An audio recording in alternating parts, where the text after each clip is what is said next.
change what we see. And God is saying, I don't necessarily need to change what you see if I can change where you sit. Because if I can change where you sit, then your perspective will determine your perception. In other words, where you sit will determine what you see. And I love the story in the Old Testament about Habakkuk, because the book of Habakkuk starts out with two questions that we ask more than any other questions. Why and how long?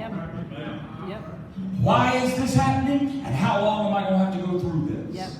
And that's chapter 1. And chapter 1 begins with the burden of the Lord that was given to Habakkuk. Now in chapter 2, the Lord invites Habakkuk to come up higher. He says, I want you to see this from my perspective.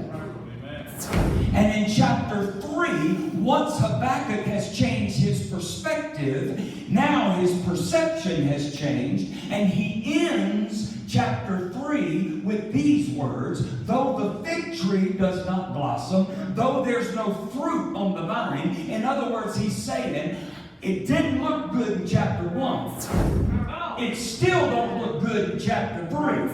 But I found something in chapter 2 that's going to keep me moving in the right direction, because I see the problem, but I see it from God's perspective, and now I understand process. And oh, by the way, the book starts out this way, the burden of the Lord. It ends this way, give it to the chief singer. In other words, what turned out or started out as a burden ended up becoming a ballad. Integrity, when you aren't getting everything that you want. Don't tell me you're full of faith if you can't be faithful. Right? So God is altering our construct of what faith is. Faith is more than just situation. Sometimes faith is to be interpretation.